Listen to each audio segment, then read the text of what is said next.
All right, let's get right into it. Today, we're going to break down a really important health topic, sexually transmitted infections, or STIs. We'll cover what they are and, most importantly, how you can prevent them. So first things first, what are we even talking about here? An STI is simply an illness that can pass from one person to another through sexual contact. That's the basic definition we're working with. And right off the bat, here's the most important message of this whole conversation. While this topic can feel a bit heavy, the key thing to remember is that STIs can be prevented. And giving you the knowledge to do that is exactly what we're here for today. Okay, so let's start with the absolute basics. You've got to understand how they spread to understand how to stop them.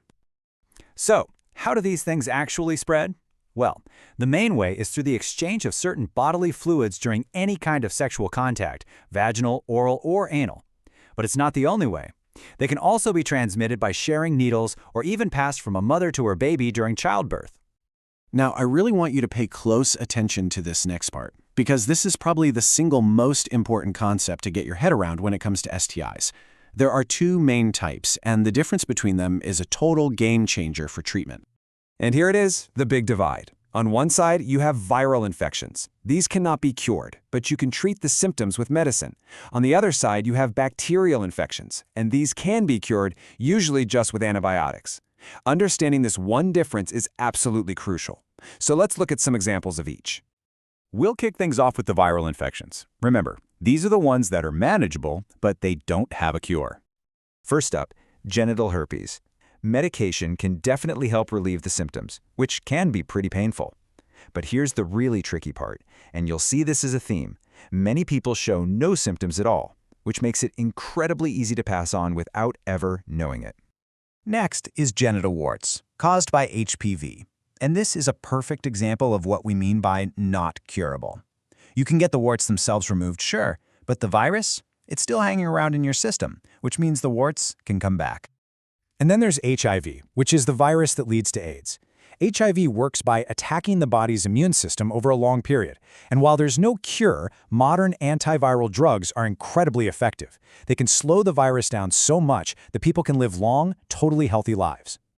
And this right here, this is why testing and prevention are so incredibly critical. With HIV, a person can carry the virus for a decade or even more without a single symptom. It just hammers home how important it is to know your status. Okay, let's switch gears and look at the bacterial and parasitic infections. And the good news here, the crucial difference with this group, is that they are curable. Chlamydia is one of the most common ones out there.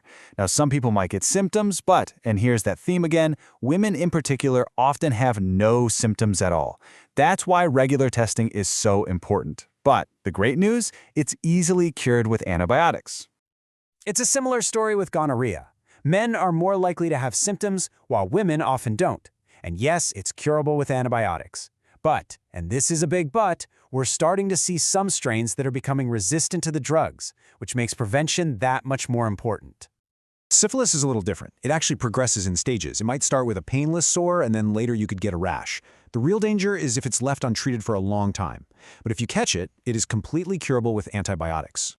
And finally, for something a little different, we have pubic lice. These are actually tiny parasitic insects. You can get them from sexual contact, but also just from sharing things like bedding or clothes. Treatment is an over-the-counter medication, but you also have to wash absolutely everything, all your clothes, your bedding, in hot water to get rid of them for good. So, we've talked about what STIs are, the different types. Now let's get to the most powerful part of this whole talk, prevention. How do you actually protect yourself? You know, when you boil it all down, there are really two main methods of prevention. The first is abstinence, which just means not having sex. The second is using condoms. So how do condoms work? Well, it's what's called a barrier method, which is a perfect name for it. It's literally just a physical wall.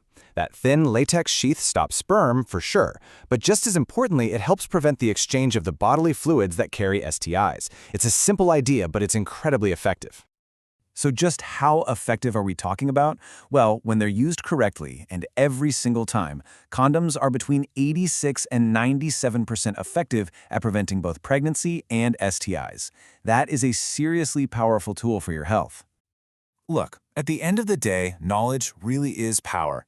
Just understanding the basics, The difference between viral and bacterial, and knowing your prevention options is the absolute first step. It puts you in the driver's seat of your own health. So the question I want to leave you with is this. Now that you have the knowledge, what's your next step going to be?